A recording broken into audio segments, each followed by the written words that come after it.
En el corazón de Europa, durante casi 3 décadas, existió una herida que partía un país en dos. No era una frontera cualquiera. No era una simple línea dibujada sobre un mapa, ni una división administrativa entre regiones vecinas. Era un muro de hormigón, alambre de espino, torres de vigilancia y campos minados que se extendía a lo largo de 155 kilómetros, atravesando calles, cortando barrios, separando familias y dividiendo una ciudad que durante siglos había sido el latido de una nación entera. Hoy, cuando caminas por Berlín, encuentras una línea de adoquines incrustada en el suelo. Es discreta. Casi pasa desapercibida entre las terrazas de los cafés, los carriles para bicicletas y los pasos de peatones. Pero esa línea marca algo que no debería olvidarse jamás. Marca el lugar exacto donde una vez se levantó una de las estructuras más opresivas del siglo XX. Una estructura que no fue diseñada para proteger a nadie de una amenaza exterior, sino para impedir que las personas que vivían dentro pudieran salir. Y eso, por sí solo, ya debería hacernos reflexionar. Porque a lo largo de esos 155 kilómetros de hormigón y acero, se desarrollaron historias que todavía hoy resultan difíciles de asimilar. Historias de familias que se despertaron un día y descubrieron que sus vecinos, sus padres, sus hijos, se habían quedado al otro lado de una pared infranqueable. Historias de personas que lo arriesgaron absolutamente todo por cruzar unos pocos metros de tierra. Historias de guardias que recibieron órdenes que ningún ser humano debería recibir jamás. Y también historias de quienes, con el paso de los años, aprendieron a vivir con el muro como si fuera algo normal. Como si partir un país por la mitad fuera simplemente el precio que había que pagar por la paz. ¿Cuántas personas perdieron la vida intentando cruzar esa frontera? Las cifras varían según las fuentes, y aún hoy, los historiadores debaten el número exacto. Algunos documentos hablan de al menos 140 víctimas mortales confirmadas solo en el tramo berlinés. Otros estudios amplían esa cifra considerablemente si se incluye toda la frontera interior entre las dos Alemanias. Lo cierto es que cada una de esas cifras, sea cual sea la que tomemos, me representa a una persona real con un nombre, una familia, una vida interrumpida. ¿Cómo se llegó a construir algo así en pleno siglo XX? En una Europa que supuestamente había aprendido las lecciones de 2 guerras mundiales. ¿Qué tipo de sistema necesita encerrar a su propia población para sobrevivir? Y quizá lo más inquietante de todo. ¿Por qué, cuando finalmente cayó, hubo quienes sintieron que algo se perdía con él? En los próximos minutos, vamos a recorrer la historia documentada de este muro. Vamos a caminar por sus calles, asomarnos a sus torres de vigilancia y escuchar las voces que durante casi 30 años vivieron a su sombra. Y vamos a reflexionar sobre lo que significa que hoy, en muchas partes de Berlín, apenas quede rastro visible de algo que definió la vida de millones de personas. Si te interesan las historias que el tiempo intenta borrar, los lugares que guardan memoria en sus piedras y los capítulos que merecen ser contados con calma, quédate. Comenzamos. Para entender por qué, un día de agosto de 1961, los berlineses se despertaron con una alambrada cortando sus calles, hay que retroceder algo más de una década y comprender qué era Alemania después de la Segunda Guerra Mundial. En 1945, cuando el régimen nazi cayó definitivamente, Alemania quedó dividida en 4 zonas de ocupación. Los vencedores de la guerra, Estados Unidos, el Reino Unido, Francia y la Unión Soviética, se repartieron el territorio como quien reparte las piezas de un juego de mesa. Cada potencia administraba su zona. La idea original, al menos la que se expresó públicamente, era que esta división sería temporal, que eventualmente Alemania se reunificaría bajo un gobierno democrático y pacífico. Pero la realidad fue muy diferente, porque lo que empezó como una ocupación militar conjunta se convirtió rápidamente en un enfrentamiento entre dos visiones del mundo completamente opuestas. Por un lado, las tres zonas occidentales, administradas por Estados Unidos, Reino Unido y Francia, se fusionaron progresivamente y dieron lugar en 1949 a la República Federal de Alemania, conocida como Alemania Occidental. Era un estado alineado con las democracias liberales de Europa y con la economía de mercado. Por otro lado, la zona soviética se convirtió ese mismo año en la República Democrática Alemana, conocida como Alemania Oriental. A pesar de su nombre, que incluía la palabra democrática, funcionaba como un estado socialista de partido único, estrechamente vinculado a Moscú y al bloque soviético. La palabra democrática, en este caso, era más una declaración de intenciones que una descripción de la realidad política del país. Y Berlín, que se encontraba geográficamente dentro de la zona soviética, sufrió su propia división. La ciudad quedó partida en 4 sectores y después en 2 mitades.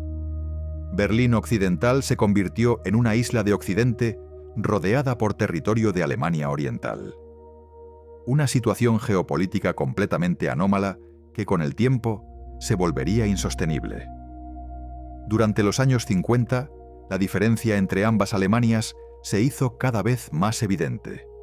Alemania Occidental experimentó lo que los economistas llaman el milagro económico alemán.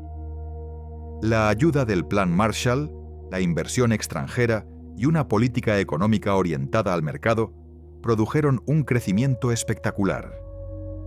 Las ciudades se reconstruían, las fábricas producían, los escaparates se llenaban de productos y la gente empezaba a vivir con una comodidad que habría sido impensable apenas 10 años antes.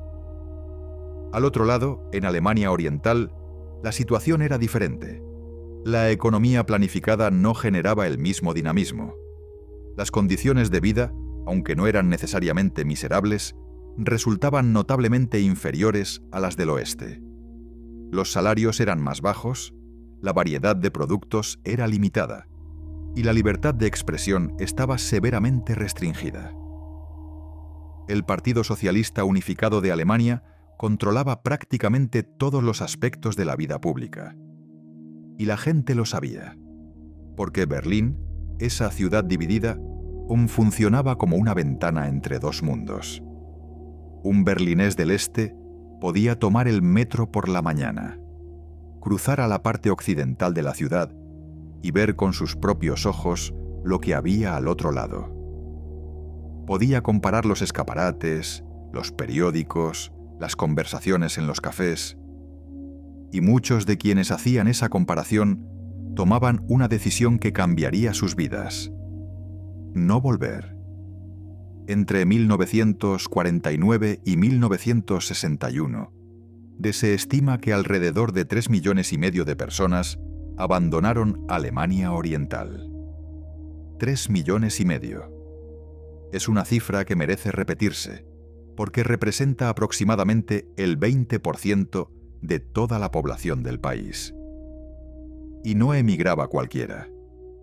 En muchos casos, quienes se marchaban eran profesionales cualificados, médicos, ingenieros, profesores, técnicos, personas cuya ausencia dejaba un vacío cada vez más difícil de llenar.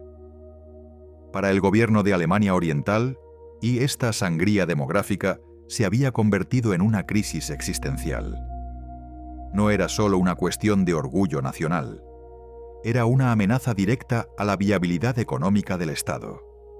Si la tendencia continuaba, el país simplemente no tendría suficientes trabajadores cualificados para sostener su economía. Algo había que hacer, y lo que hicieron fue algo que, incluso en el contexto de la Guerra Fría, resultó extraordinariamente drástico.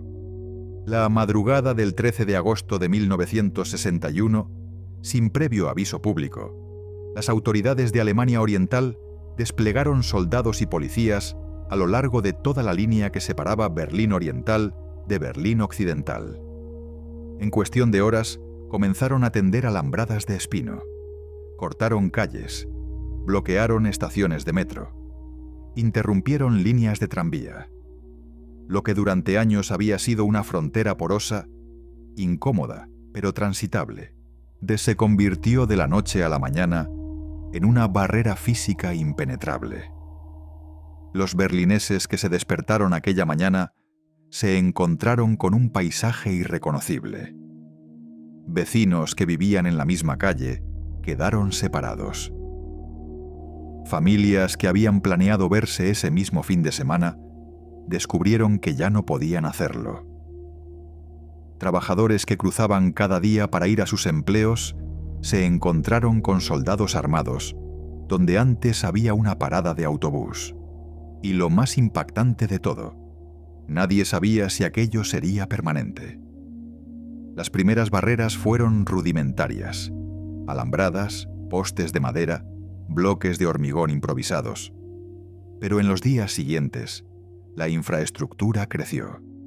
Se levantaron muros de ladrillo. Se demolieron edificios que estaban justo en la línea divisoria. Se tapiaron ventanas que daban al lado occidental. Y comenzó a tomar forma lo que eventualmente se convertiría en uno de los sistemas de seguridad fronteriza más sofisticados y letales del mundo. Porque el muro de Berlín no fue simplemente un muro. Esa es una de las grandes simplificaciones de la historia popular. En realidad, fue un sistema complejo de múltiples capas. Había un muro exterior, visible desde Berlín Occidental, que era la imagen icónica que todos conocemos. Esa pared de hormigón de entre 3 y 4 metros de altura. Pero detrás de ese muro había mucho más. Había una franja de terreno despejado, conocida como la Franja de la Muerte. Un espacio abierto, sin vegetación, sin cobertura alguna, diseñado específicamente para que cualquier persona que intentara cruzar quedara completamente expuesta. En algunos tramos, esta franja tenía más de 100 metros de ancho. Estaba iluminada por potentes focos que funcionaban durante toda la noche. El suelo estaba cubierto de arena rastrillada regularmente, de modo que cualquier huella fuera inmediatamente visible.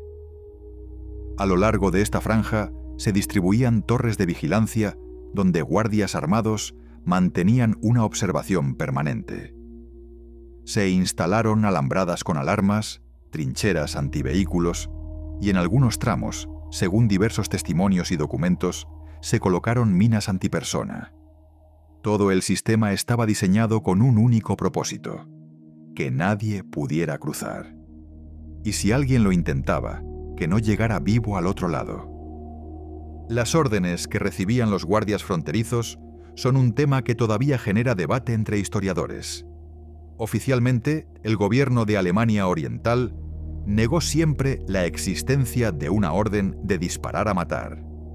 Sin embargo, numerosos documentos desclasificados después de la reunificación, así como testimonios de antiguos guardias, indican que en la práctica existía una instrucción clara de utilizar armas de fuego contra cualquier persona que intentara cruzar la frontera sin autorización. Algunos investigadores han encontrado documentos internos que utilizaban un lenguaje más ambiguo, hablando de impedir la fuga por todos los medios necesarios. Pero el resultado era el mismo. Y aquí es donde la historia deja de ser una cuestión de geopolítica y bloques enfrentados, y se convierte en algo profundamente humano. Porque detrás de cada intento de fuga, había una persona que había llegado a un punto de desesperación tan absoluto que estaba dispuesta a arriesgar su vida por cruzar unos pocos metros de tierra.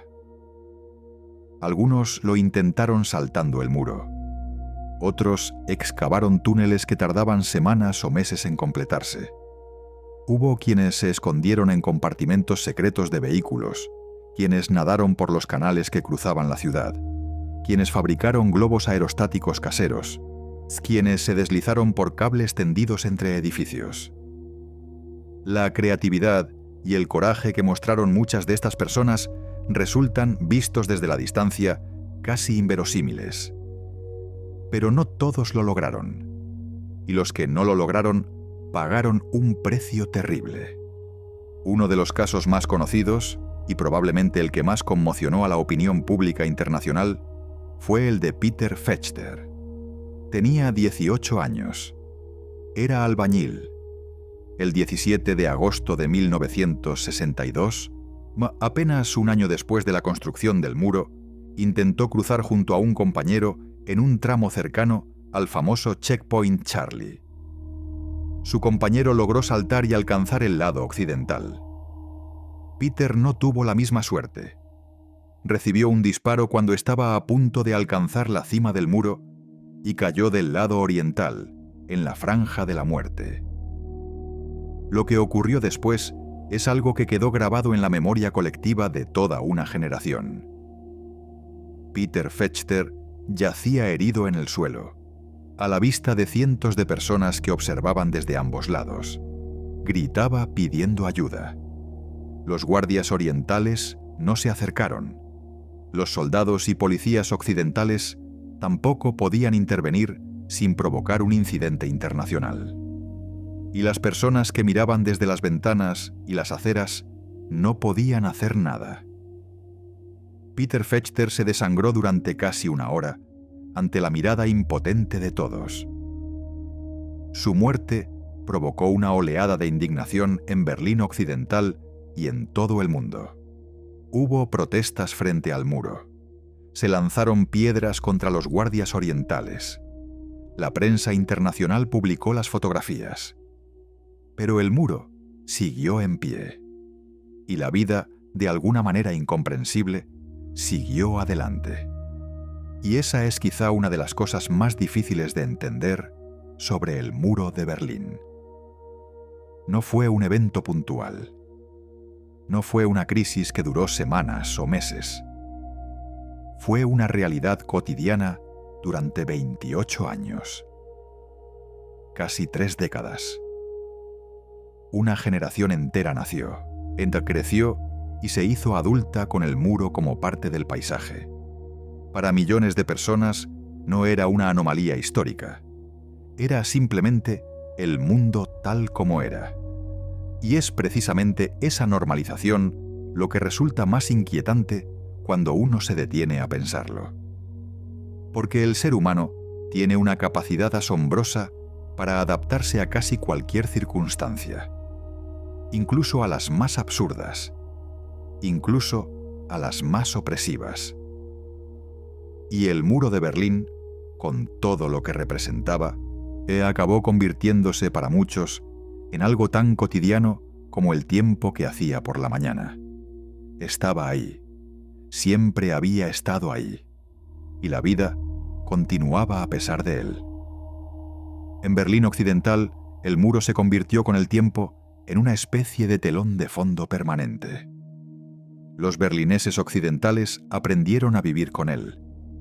Literalmente construyeron plataformas de observación desde las que los turistas podían asomarse y mirar al otro lado, como quien visita un zoológico o un parque temático. Se organizaban recorridos turísticos. Se vendían postales. El muro se convirtió paradójicamente en una atracción, en un símbolo que podías fotografiar, comentar y luego dejar atrás mientras te ibas a tomar un café a la vuelta de la esquina. Pero al otro lado, la realidad era radicalmente diferente.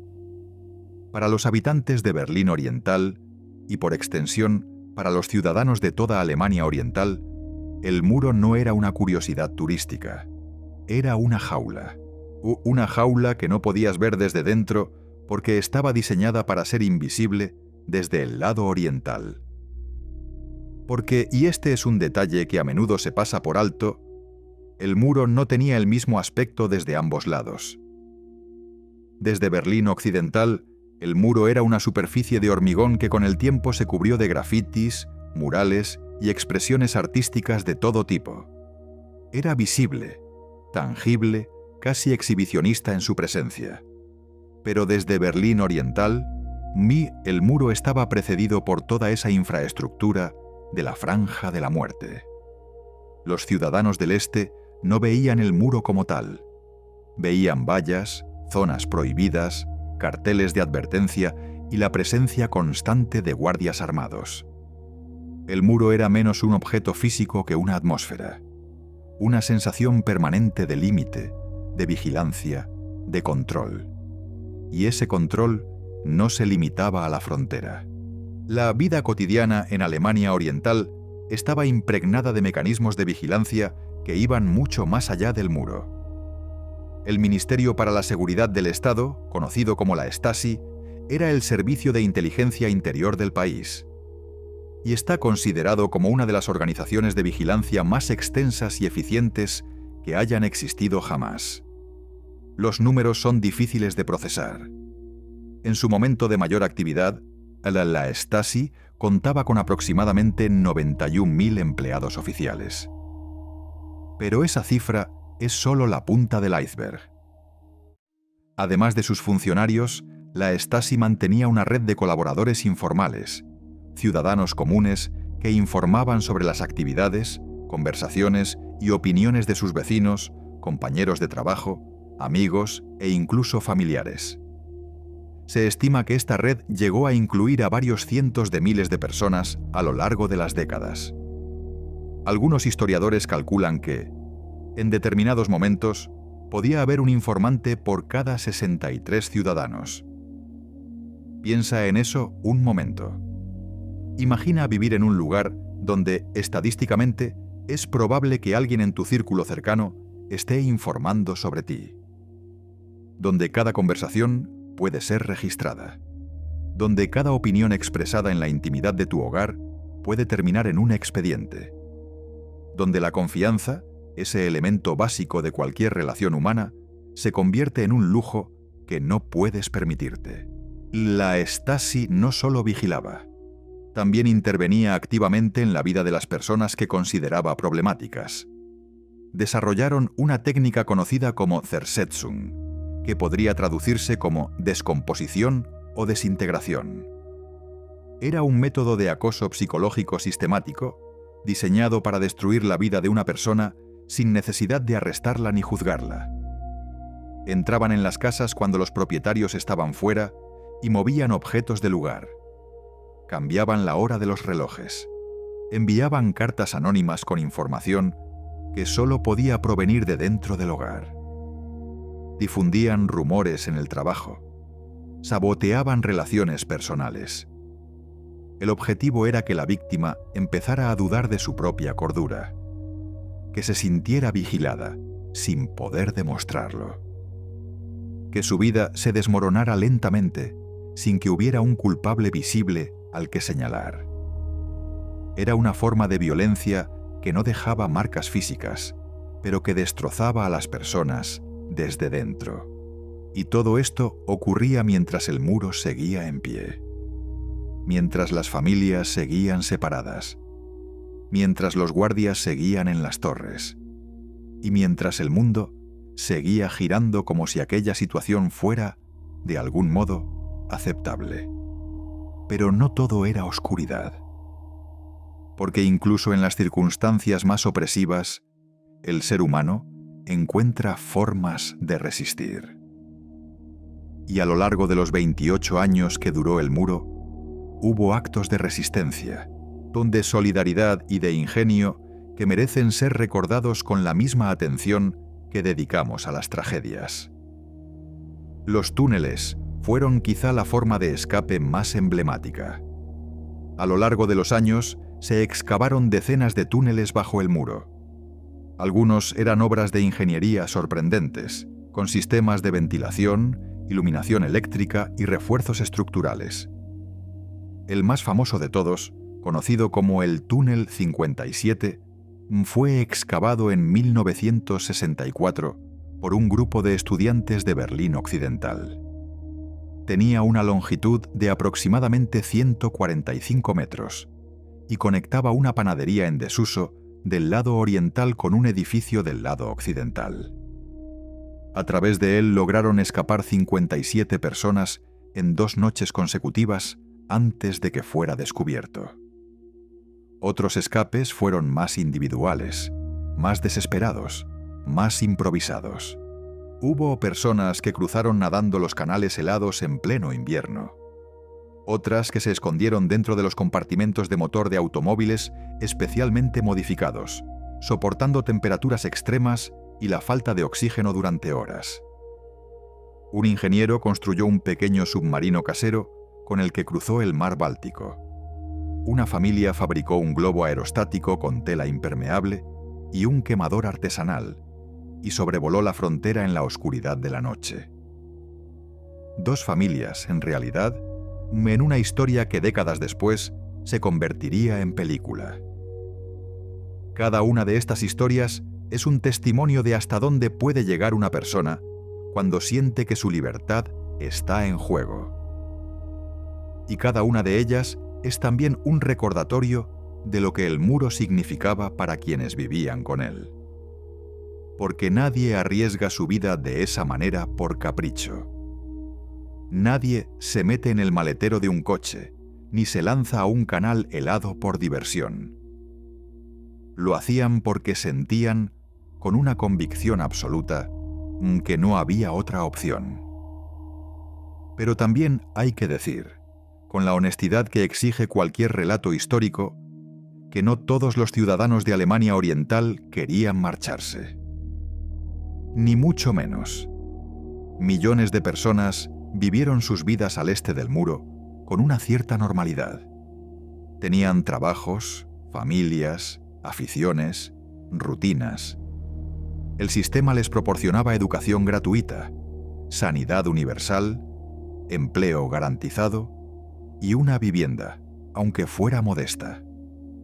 Para muchos, y especialmente para aquellos que no tenían aspiraciones políticas ni contactos en el oeste, la vida en Alemania Oriental no era necesariamente una pesadilla cotidiana. Era simplemente su vida.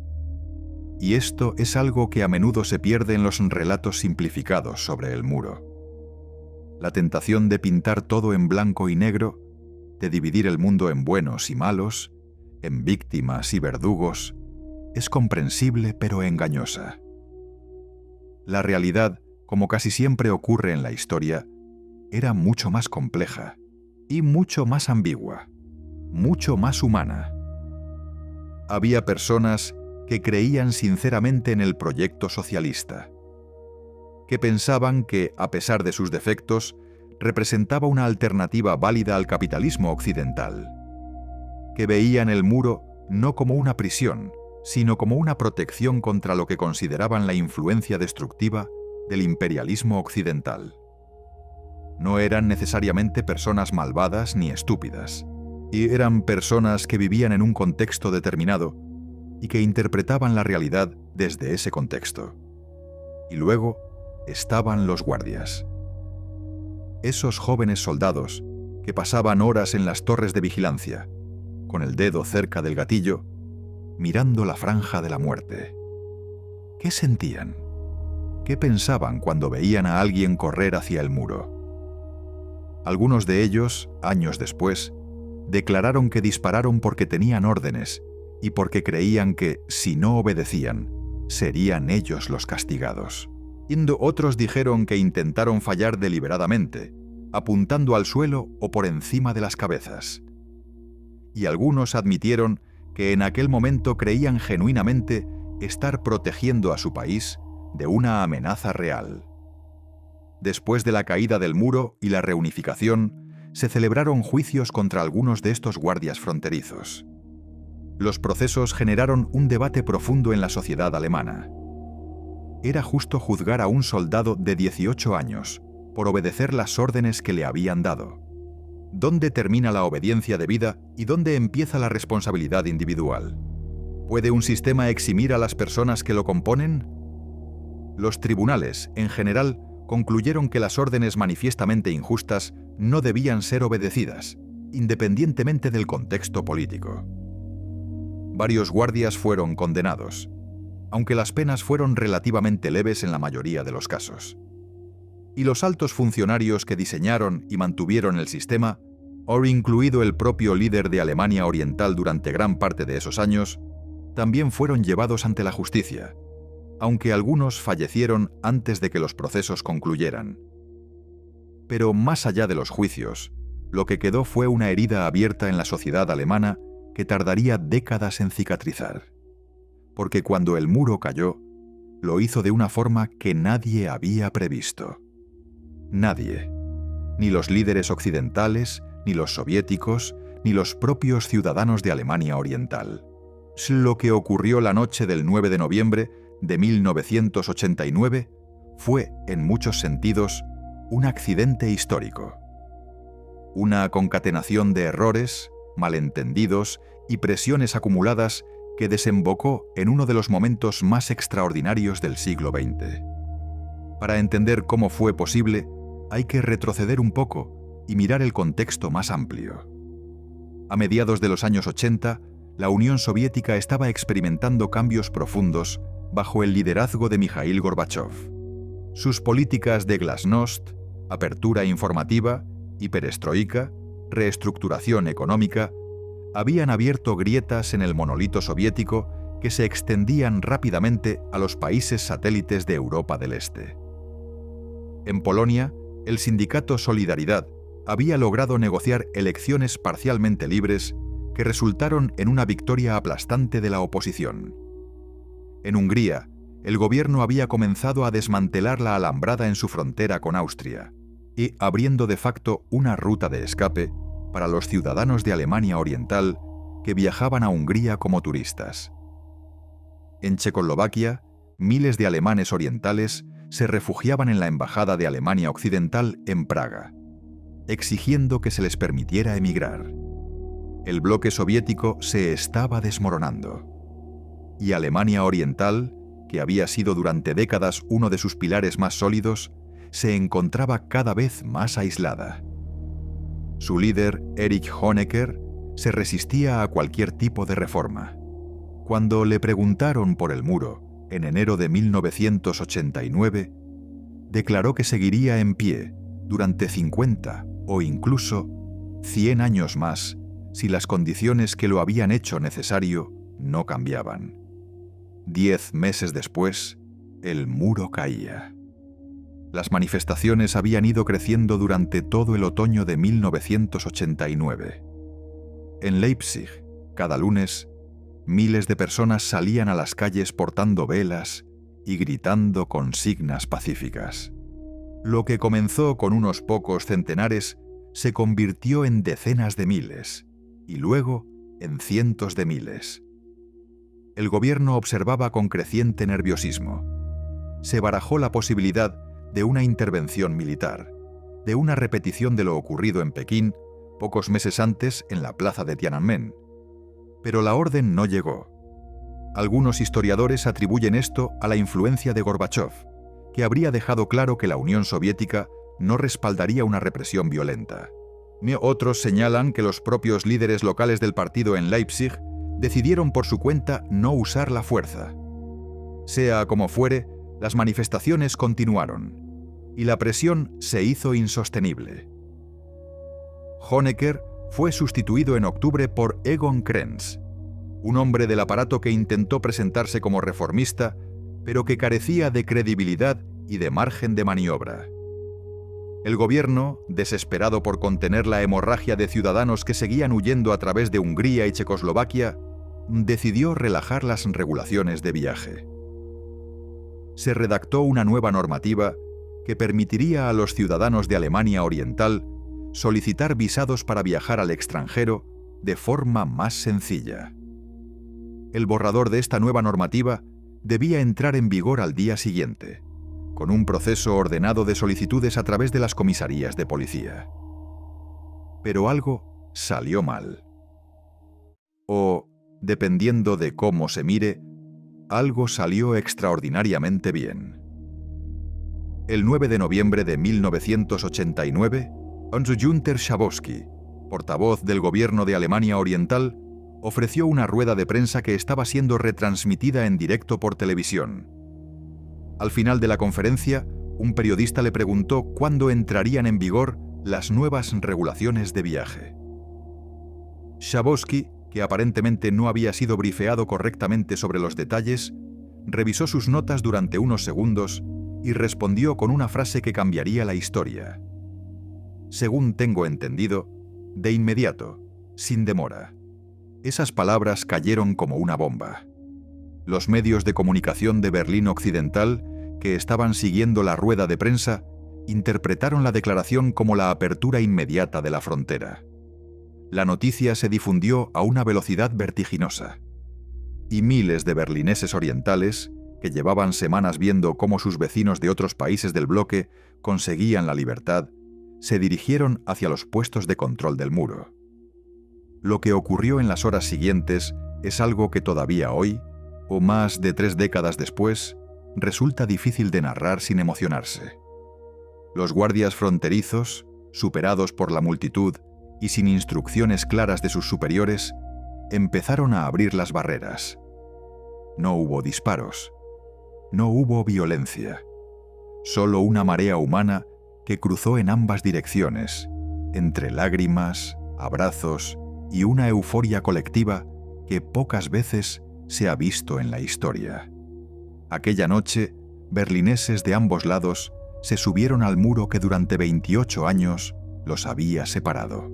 Se abrazaron entre desconocidos. Brindaron con champán. Arrancaron pedazos de hormigón con martillos, destornilladores o con las propias manos. Las imágenes dieron la vuelta al mundo. Y durante unas horas, el planeta entero pareció creer que todo era posible. Pero la euforia de aquella noche de noviembre fue solo el principio de un proceso mucho más largo y mucho más complicado de lo que las imágenes televisivas permitían intuir. Porque derribar un muro de hormigón es relativamente sencillo, sino derribar las barreras que ese muro había creado en las mentes, en las economías y en las relaciones humanas resulta infinitamente más difícil. La reunificación formal de Alemania se produjo el 3 de octubre de 1990, menos de un año después de la caída del muro. Desde un punto de vista político y legal, fue un proceso extraordinariamente rápido.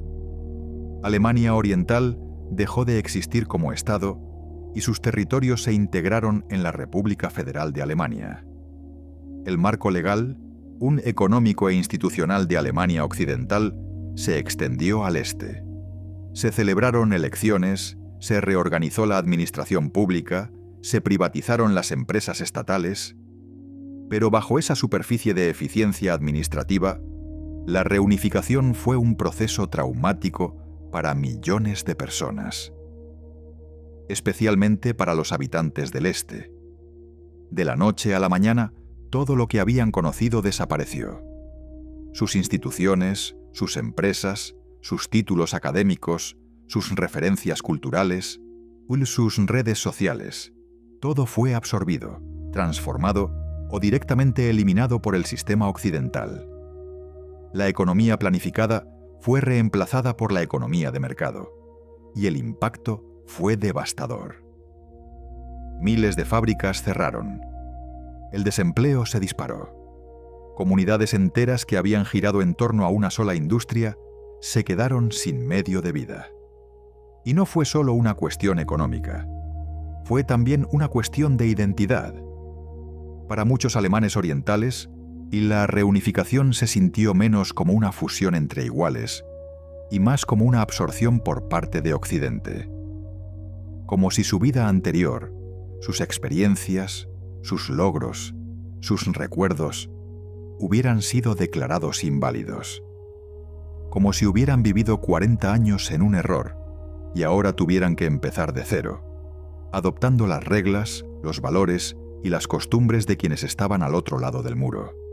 Este sentimiento dio lugar a un fenómeno que los alemanes llaman Ostalgie, una combinación de las palabras Ost, que significa este, y nostalgie, nostalgia.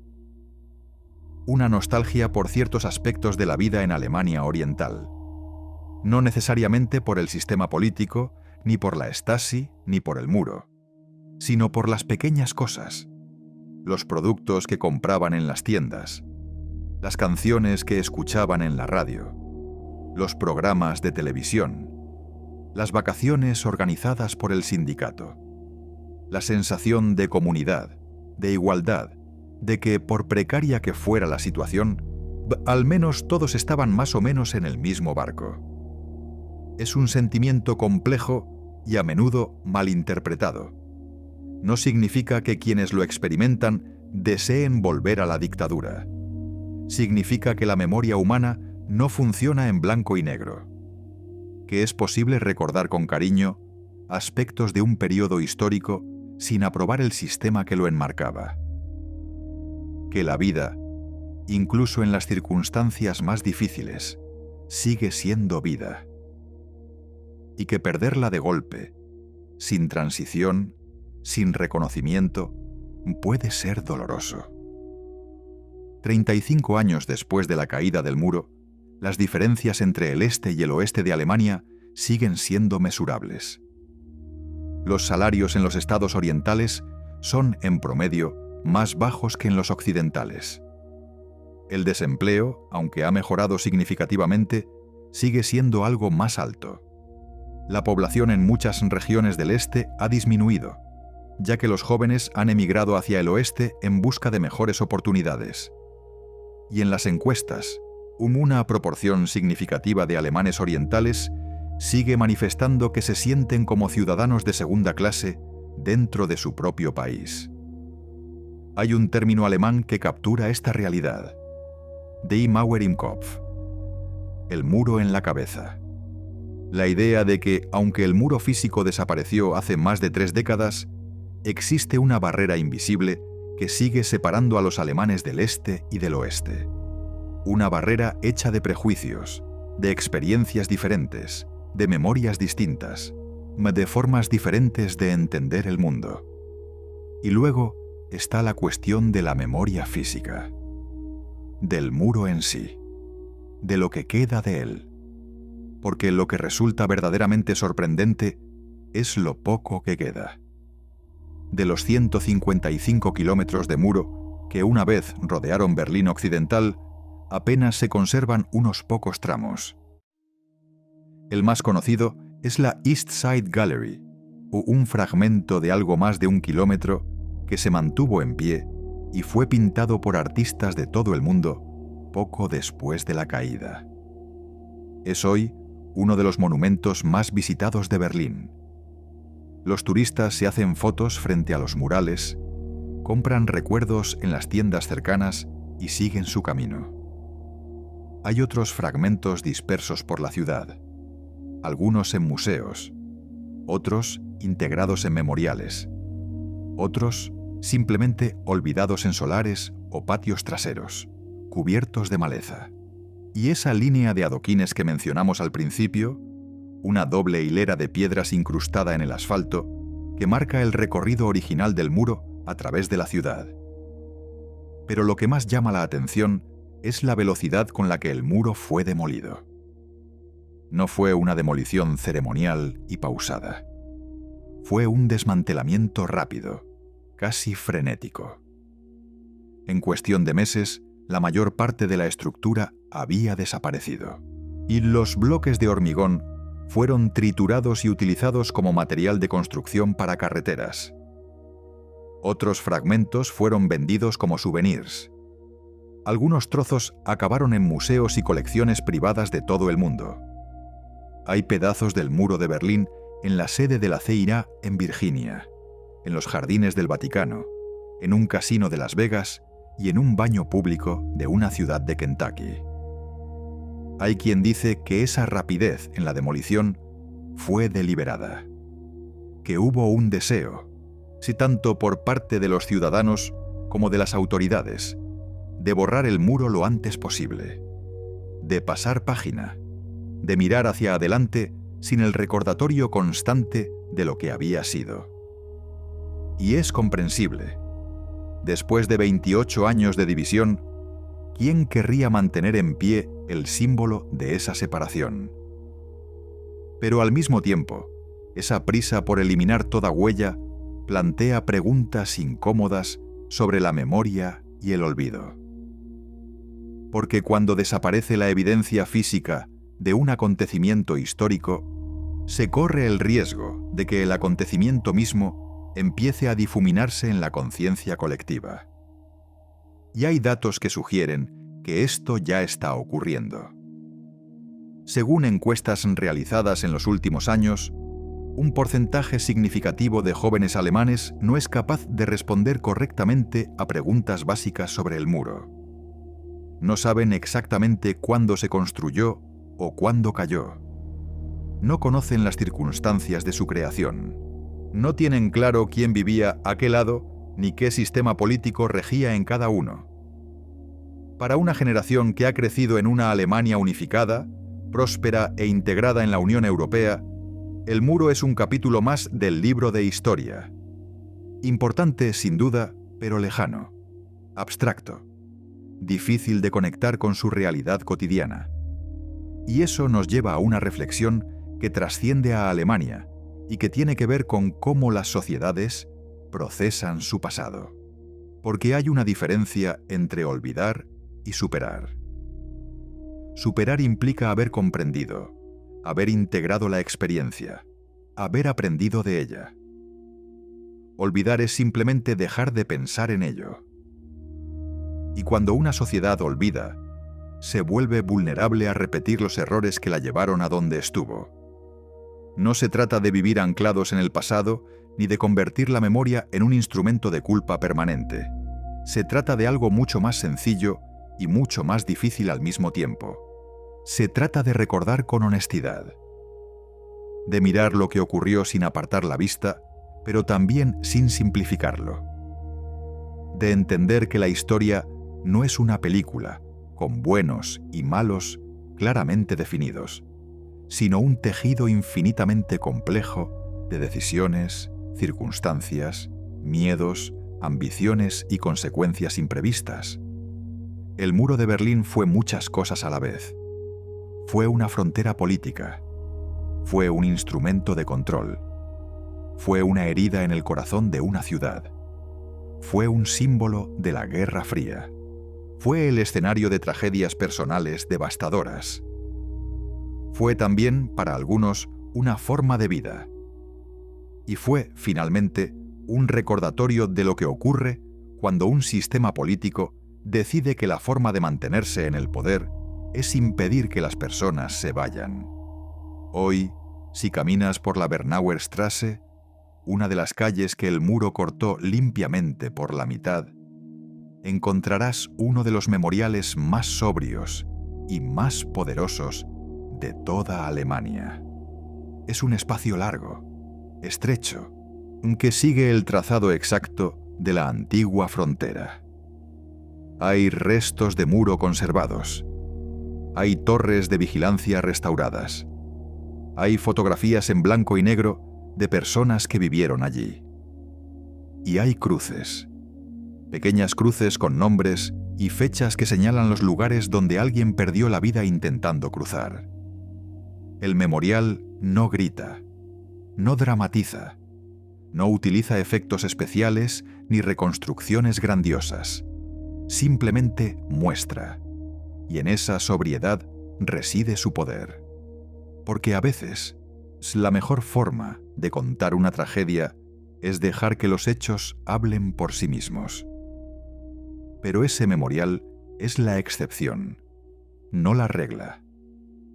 En la mayor parte de Berlín, el muro ha desaparecido tan completamente que un visitante podría recorrer la ciudad durante días sin encontrar ni una sola evidencia de que alguna vez existió. Los barrios que una vez estuvieron divididos se han fusionado. Los edificios nuevos han borrado las cicatrices. Las estaciones de metro que permanecieron cerradas durante 28 años, las llamadas estaciones fantasma, vuelven a funcionar con normalidad. Y los berlineses cruzan cada día los puntos que antes eran infranqueables, sin darle la menor importancia. Es el triunfo de la normalidad. Y también, de algún modo, su trampa. Porque la normalización del espacio no es lo mismo que la comprensión de lo que ese espacio significó. Puedes caminar por la Potsdamer Platz, hoy uno de los centros neurálgicos del Berlín moderno, con sus rascacielos de cristal, sus centros comerciales y sus salas de cine, sin saber que durante décadas fue un páramo desolado en la franja de la muerte. Puedes sentarte en una terraza de la Friedrichstraße sin saber que a pocos metros de allí hubo un puesto de control donde familias fueron separadas para siempre. Puedes pasar junto al río Spree sin saber que personas murieron ahogadas en sus aguas intentando alcanzar la orilla occidental. Y esto no es culpa de nadie en particular. Es simplemente lo que hace el tiempo con los lugares.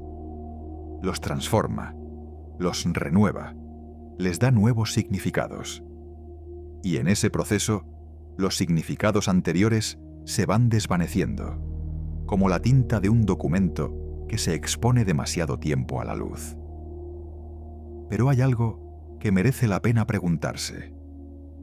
No como reproche, sino como reflexión genuina. ¿Qué perdemos cuando un lugar pierde su memoria? ¿Qué ocurre cuando el escenario de una tragedia se convierte en un espacio de consumo y entretenimiento? ¿Es eso una señal de que hemos superado el pasado? ¿O de que simplemente lo hemos cubierto con una capa de asfalto nuevo? No hay respuestas fáciles a estas preguntas. Y probablemente no debería haberlas. Porque la relación entre memoria y olvido es una de las tensiones más profundas de cualquier sociedad, y especialmente de una sociedad que ha experimentado traumas tan significativos como los que ha vivido Alemania en el último siglo. Los alemanes tienen una palabra para el trabajo de confrontar el pasado: Vergangenheitsbewältigung. Es una de esas palabras largas y compuestas que tanto caracterizan al idioma alemán, y significa literalmente algo así como superación del pasado o dominio del pasado. Es un concepto que ha sido central en la cultura alemana de posguerra, especialmente en relación con el Holocausto, pero que también se aplica a la experiencia de la división y la reunificación. Y hay que reconocer que Alemania ha hecho, en muchos sentidos, un esfuerzo notable por confrontar su historia. Los memoriales, los museos, los programas educativos, los juicios, las comisiones de investigación, todo ello forma parte de un intento consciente y sostenido de no permitir que el pasado se olvide. Pocos países del mundo han asumido su historia con la profundidad y la seriedad con que lo ha hecho Alemania. Pero ese proceso no ha sido uniforme ni completo. La experiencia de Alemania Oriental, en particular, ha recibido una atención desigual. Mientras que el Holocausto ocupa un lugar central e indiscutible en la memoria colectiva alemana, la historia del muro, de la Stasi, de los 155 kilómetros de hormigón y alambre que dividieron un país durante casi 3 décadas, ocupa un espacio más ambiguo. Está presente, pero no siempre con la profundidad que merece. Está reconocida, pero no siempre comprendida en toda su complejidad. Y esto tiene consecuencias que van más allá de lo puramente histórico. Porque cuando una parte significativa de la población siente que su experiencia no ha sido plenamente reconocida ni comprendida, eso genera resentimiento. Un resentimiento que puede manifestarse de formas muy diversas, desde la nostalgia hasta la desconfianza institucional, pasando por el apoyo a movimientos políticos que prometen dar voz a quienes se sienten ignorados. En los últimos años, diversos analistas han señalado la relación entre la experiencia de la reunificación y el auge de ciertos movimientos políticos en los estados del este de Alemania. Es una relación compleja que no puede reducirse a una simple ecuación de causa y efecto. Pero hay un patrón que algunos investigadores han identificado. en las regiones donde el impacto económico y social de la reunificación fue más severo, donde las fábricas cerraron masivamente, donde la emigración juvenil fue más intensa, donde la sensación de abandono institucional fue más profunda. Es donde más fuerza han ganado las posiciones políticas que cuestionan el sistema establecido. Esto no significa que el muro fuera bueno, ni que la reunificación fuera un error.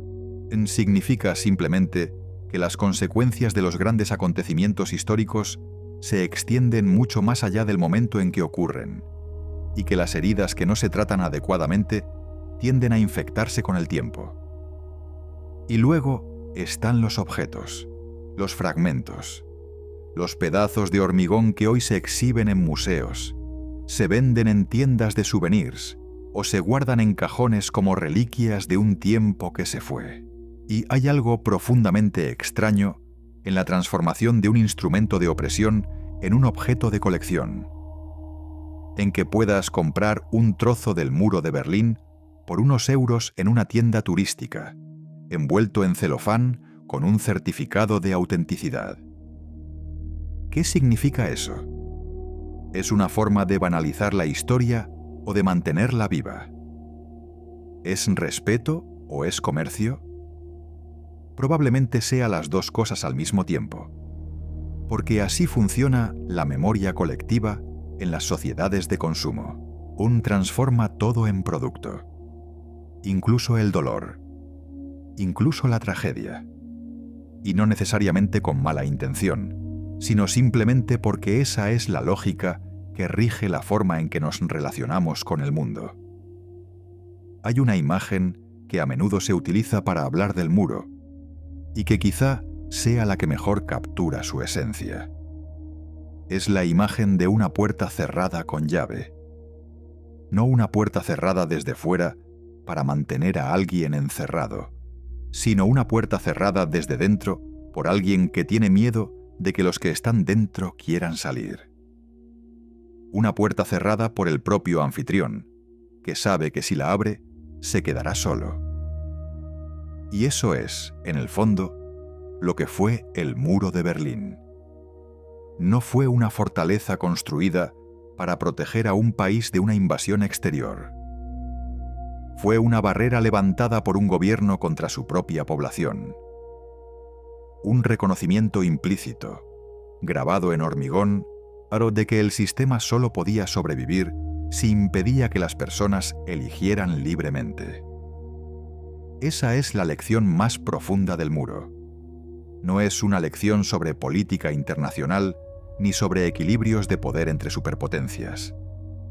Es una lección sobre la naturaleza humana, sobre lo que ocurre cuando un sistema político se basa en la coerción en lugar de en el consentimiento, sobre el precio que pagan las personas comunes cuando los poderosos deciden que la estabilidad importa más que la libertad. Y es una lección que no pertenece solo al pasado, porque hoy, en diferentes partes del mundo, siguen existiendo muros. Algunos son de hormigón y alambre de espino. Otros son de leyes, de burocracia, de vigilancia digital. Algunos son visibles y otros invisibles. Pero todos comparten una característica fundamental con el muro de Berlín. Existen porque alguien decidió que era más fácil encerrar a las personas que convencerlas de quedarse. Los 155 kilómetros que durante 28 años dividieron Berlín no fueron solo una frontera entre dos sistemas políticos. Fueron un laboratorio involuntario sobre la capacidad humana para soportar lo insoportable, para adaptarse a lo inaceptable y finalmente para rebelarse contra ello. Fueron un recordatorio de que las estructuras que parecen más sólidas pueden desmoronarse en una sola noche cuando la presión acumulada durante décadas encuentra una grieta por la que liberarse. Y fueron, sobre todo, un testimonio del coste humano de las decisiones políticas. Porque detrás de cada metro de muro, detrás de cada torre de vigilancia, detrás de cada mina enterrada en la franja de la muerte, había personas. Personas que construyeron el muro y personas que lo sufrieron. personas que lo vigilaron y personas que intentaron cruzarlo, personas que vivieron a su sombra y personas que murieron en ella.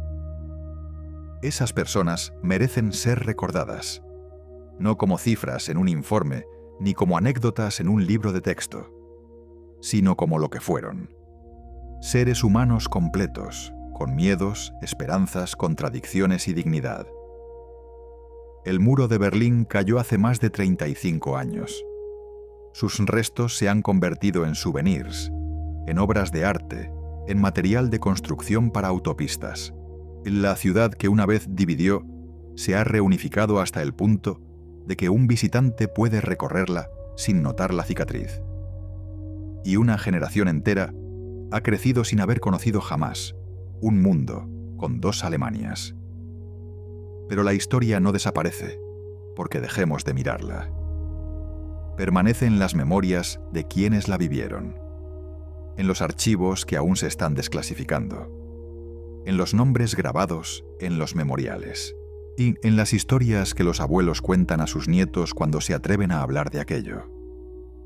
155 kilómetros de hormigón, 28 años de división, un número de víctimas que todavía se está determinando y una pregunta que sigue sin respuesta definitiva. ¿Hemos aprendido lo suficiente como para que algo así no vuelva a ocurrir? Quizá no sea una pregunta que tenga respuesta. Quizá lo importante no sea responderla, sino seguir haciéndola. Una y otra vez. Generación tras generación. Para que el muro, aunque ya no exista en las calles, siga existiendo en nuestra memoria, como advertencia, como recordatorio, como una herida que, aunque cerrada, nunca debería dejar de doler un poco. Porque las ciudades sobreviven a los muros, y los muros sobreviven a los sistemas que los crearon. Y la memoria, cuando se cuida, sobrevive a todo lo demás. Gracias por acompañarnos. Descansa.